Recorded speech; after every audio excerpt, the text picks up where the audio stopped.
Hello and welcome to Weathersfield Proctor Library Storytime. I'm Glenna Coleman, Youth Services Librarian.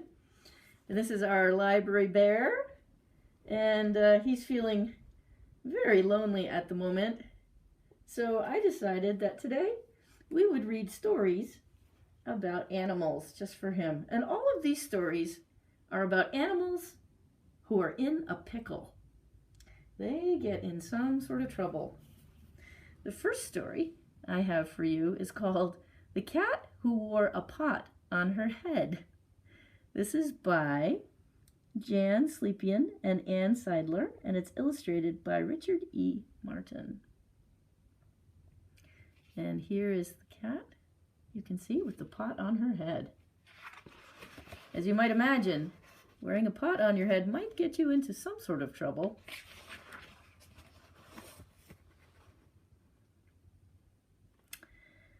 There once was a cat named Betina.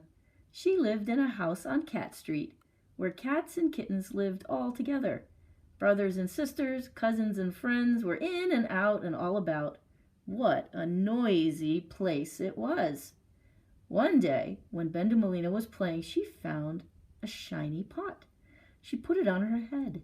Suddenly, all the noise was gone. She liked the quiet so much, she decided to wear the pot on her head over her ears all the time.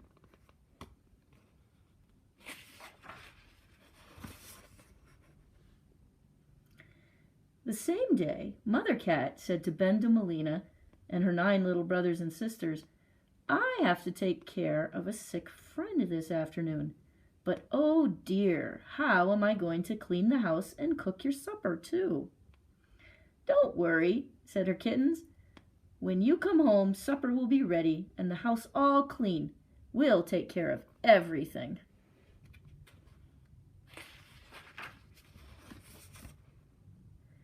Mrs. Cat took Betina with her to the sick friend's house. "I brought her to run errands," Mrs. Cat told her sick friend. And soon Mrs. Cat wanted something. "Betina, Betina, run home and tell your brothers and sisters that it's time to put the fish on to bake."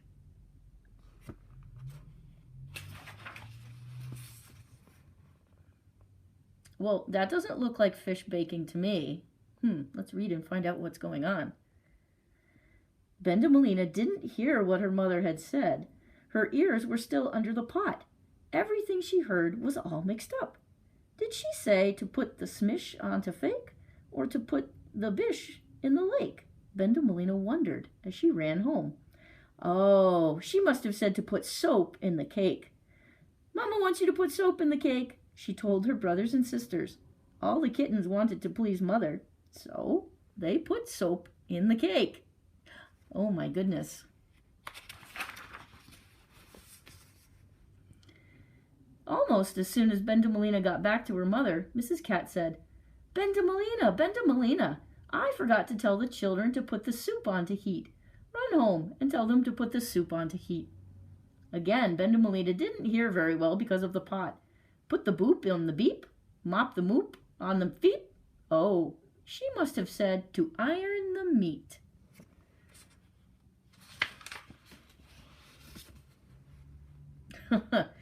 "Mama says to iron the meat," she told the kittens. At home, they all wanted to please Mother, so they got out the iron and ironing board and ironed the meat. All afternoon, Betina ran back and forth telling her brothers and sisters what Mother wanted them to do. Well, she thinks she's telling them what Mother wants them to do anyway. Once Mrs. Cat said, Betina, run home and tell the children to sweep out the hall." "Feep out the ball? Meep out the mall? Gleep bitty ball?" Oh, Mother must have said to hang the chairs on the wall. "Mama wants you to hang the chairs on the wall," Betina told the other kittens. The children all wanted to please Mother, so they got out the hammer and nails and hung the chairs up, just like pictures.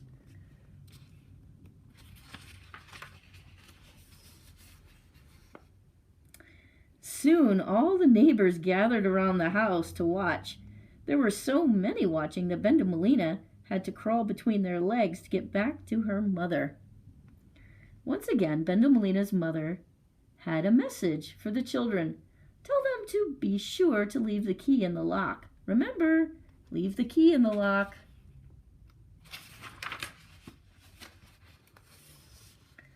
Bendemelina raced home, saying to herself, "Gleave the bee in the smock, smick the smee on the sock, sicky wee but wubbygawk." Oh, she must have said to sew clothes on the clock. Sew clothes on the clock, Bendemelina told her brothers and sisters. And, to please their mother, that is what they did. Bendemelina again ran back to her mother. "Bendemelina, Bendemelina, supper must be nearly ready. Go tell the children to make something to drink," Mother said. "Make Whiffly sink? What buffalo bink?" Oh, she must have said to put a horse in the sink.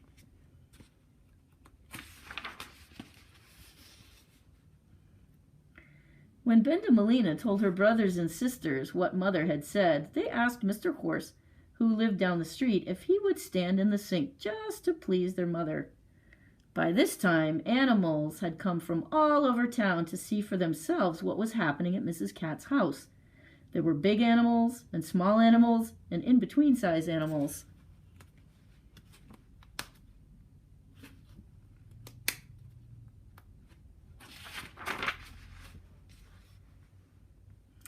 Mrs. Cat was almost ready to leave her sick friend when she said, "Bendemelina, Bendemelina, run home and ask one of your brothers to fix my chair."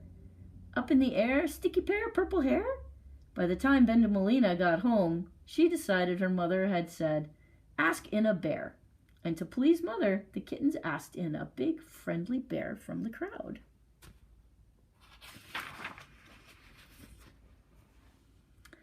Just then, Mrs. Cat came home. She saw soap bubbles rising out of the cake and meat on the ironing board ready to bake.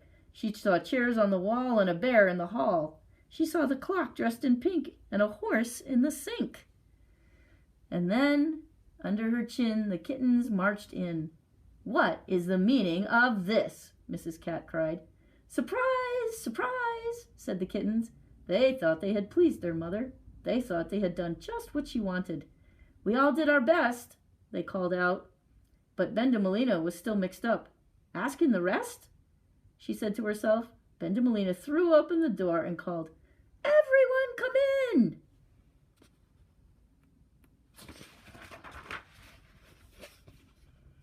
Mrs. Cat looked at all the neighbors and friends. She looked at Bendemelina's head. Then she looked at her smiling kittens. She just couldn't stay angry. She knew it was all the fault of the pot. "Everyone can stay for supper," said Mother Cat. But she took the pot off Bendemelina's head and made 2 holes for ears in it. Then she put it back on Bendemelina. "Bendemelina, Bendemelina, give me a hug," said Mrs. Cat. And did Bendemelina give her mother a bug or a rug? No, she gave her mother just what she wanted. Well, the cat who wore a pot on her head certainly did get herself into a pickle, and everyone else too. Well, this story was by Jan Slepian and Ann Seidler, and it was illustrated by Richard E. Martin. Well, we have another story of an animal in a pickle. This one is called The Curious Cow. This story is by Esther K. Meeks. The pictures are by Mel Pekarsky. The Curious Cow. You can see that this is a pretty old book. Katie was Farmer Green's cow. She was a pretty cow. She gave good milk. Farmer Green and Mrs. Green liked Katie.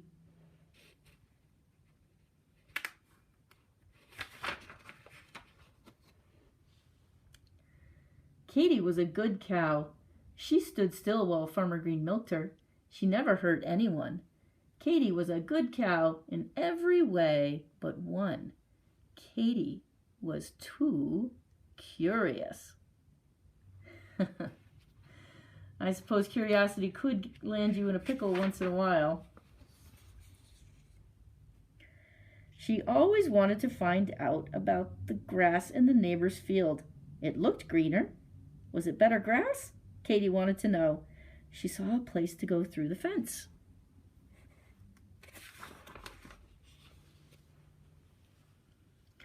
The grass was just the same as Farmer Green's grass. Katy liked it better anyway. But Farmer Green did not like it. "Katy," he said, "you bad cow."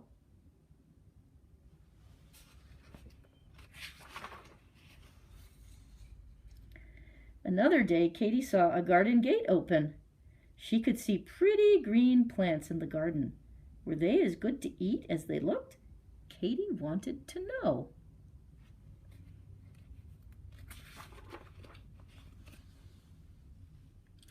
The plants were good. Katy liked them. But Farmer Green did not like it. "My carrots, my tomatoes, bad Katy," said Farmer Green.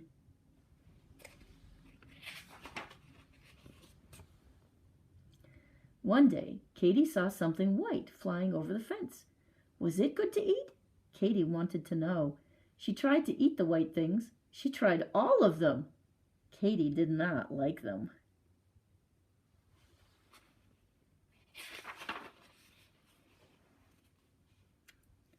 Mrs. Green did not like it when she saw Katy. "Oh, oh," said Mrs. Green. "Look, my wash. Bad, bad Katy."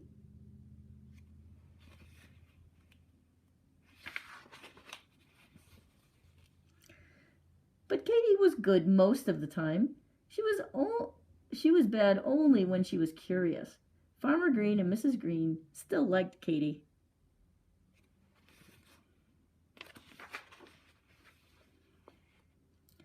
One day, Katy was in the yard. It was a warm day. The door to the house was open. What was on the other side of the door? Katy wanted to know.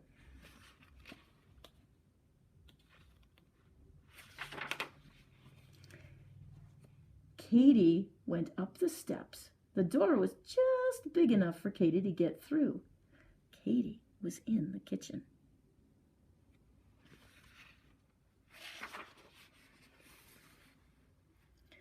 Katy moved her head. Bang! Went a pan. Katy moved her tail. Crash! Went some glasses. Mrs. Green came running.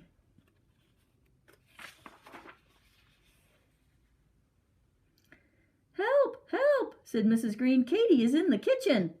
Farmer Green came running. "Bad Katy," said Farmer Green. "A cow should not be in the kitchen. Get out! Get out!"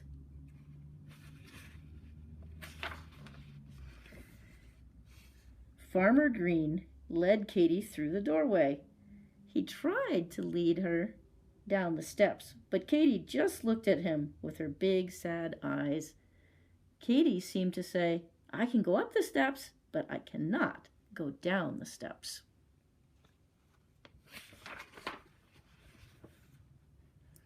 Poor Farmer Green! He pushed and he pulled, but Katy could not go down the steps. Farmer Green did not know what to do.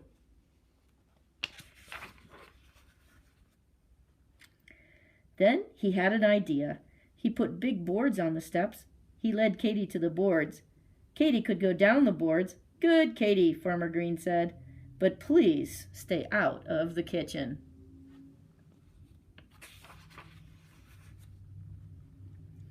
One day, Farmer Green could not find Katy. Mrs. Green could not find Katy. They looked everywhere, in the barn, in the field, in the neighbors' fields, but no one could find Katy.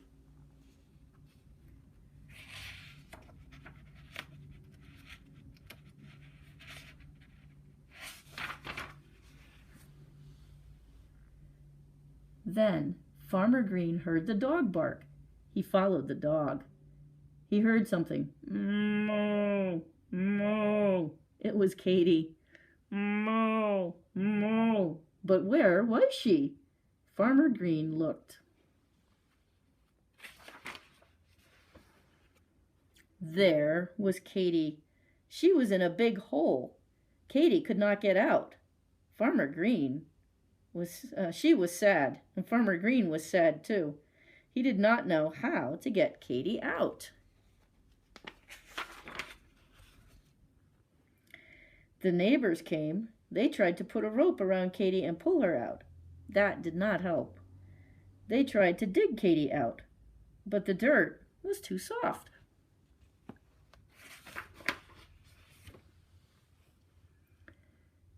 Policemen came. The fire department came. Everyone tried to help Katy. Then someone had an idea. The firemen pumped water into the hole. As the water got higher, Katy began to swim. Soon she was high enough for the men to pull her out.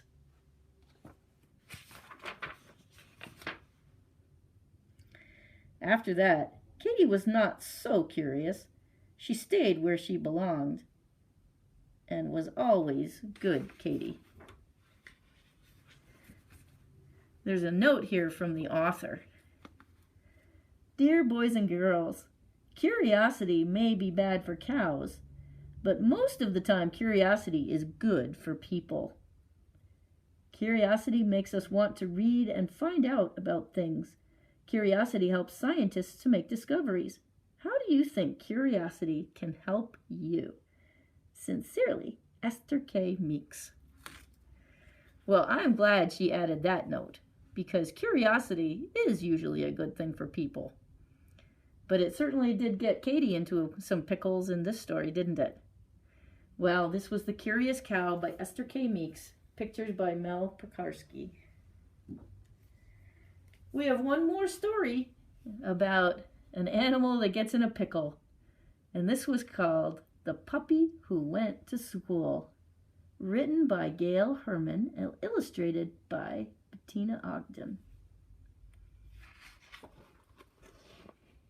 The Dog Who Went to School.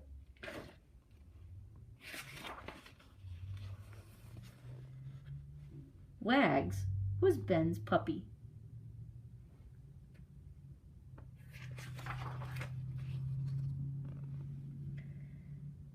Everything Ben did, Wags did too.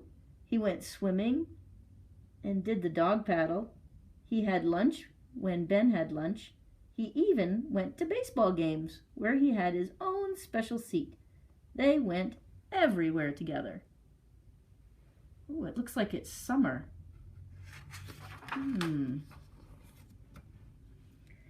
That's why Wags just couldn't understand it when, one morning, Ben ate his breakfast, walked out the door, and got on a bright yellow bus, leaving him behind. Bye, Wags. I'm going to school, called Ben, waving from the bus window. Wags was so surprised there was only one thing for him to do. Before the bus was out of sight, Wags went chasing after it.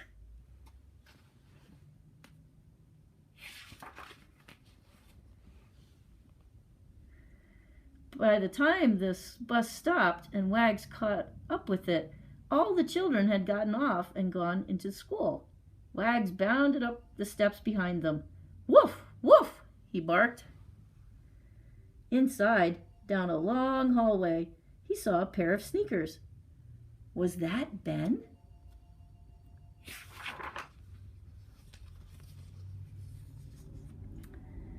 Wags started toward the sneakers.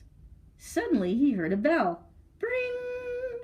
In a moment, there were sneakers and legs everywhere, rushing all around him. Wags couldn't see that pair of sneakers anymore. He couldn't see much of anything. So he followed the crowd.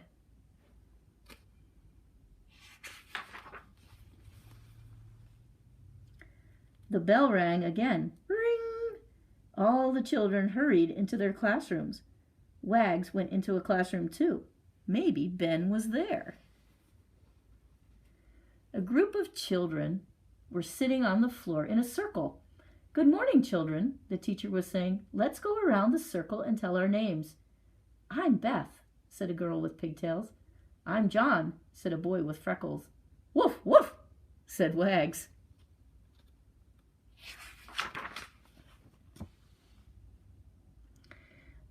"It's a puppy! There's a puppy in our class," the children shouted. "Here, boy," they called, and rushed to pet him. Wags rolled over so they could scratch his tummy. He wagged his tail happily. But Ben wasn't there, and soon Wags went on his way. "Goodbye, puppy," the children said. Next, Wags padded on into the art room. Ben wasn't there either, but Wags smelled something interesting. Paint. The children were finger painting. Wags crept closer to get a better sniff, wagged his tail with excitement. Oops! He knocked over a jar of blue paint. Oops! He knocked over a jar of red paint. Oh my, he is in a pickle. "It's a puppy!" shouted the children. Wags jumped up on the table. Stamp, stamp, stamp. Wags left red and blue paw prints all over the paper. "Woof!" Wags barked at his picture. All the children crowded around Wags. "He's paw painting," the children said to their teacher. "Can he make another picture?" But the teacher shook her head. "Come on, puppy," she said, shooing Wags into the hallway. "Go back home where you belong."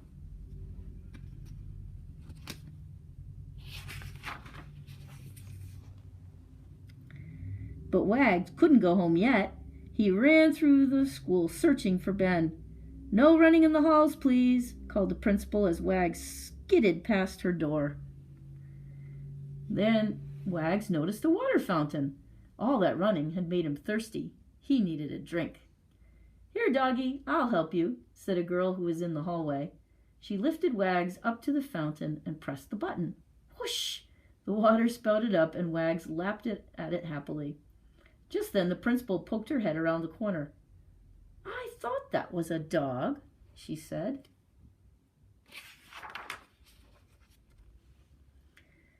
But before the principal could come any closer, Wags ran off down the hall, following his nose to the school cafeteria. What wonderful smells he smelled there. Wags jumped onto an empty seat and put his paws on the table. "Woof!" he barked. "Hey, there's a dog here," shouted a boy, "and he looks hungry." "He can have my egg salad sandwich," said one girl. "He can have my tuna fish," said another girl. "Here's a banana. Try some lettuce. Bologna, dogs like bologna." All the children came over to give Wags their lunches.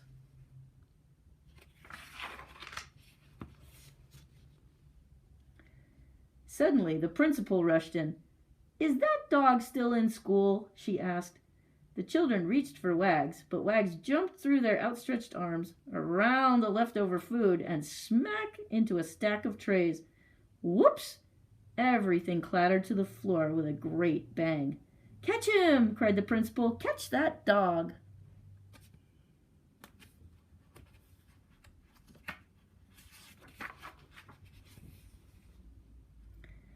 Wags raced out into the hallway with the children and the principal close behind. Just then he saw a closet filled with buckets and brooms. Wags slipped inside and hid behind a mop. Everyone rushed past. For the moment, Wags was safe. Then the door opened. It was the school janitor. "Now where is that mop?" he said aloud. Wags blinked in the bright light. A second later he burst out of the closet, scattering mops and brooms as he sped away.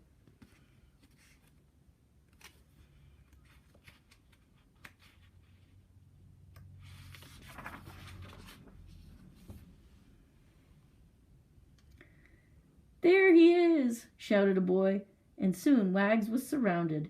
But then Wags felt someone lift him up. Someone wearing sneakers that looked awfully familiar.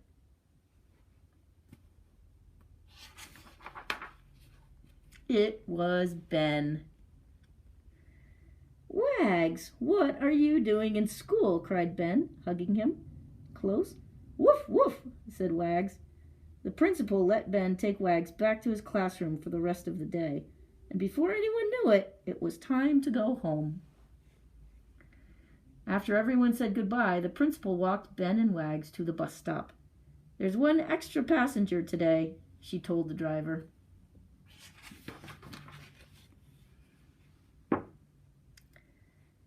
And a few minutes later, the two friends were on their way home from school together.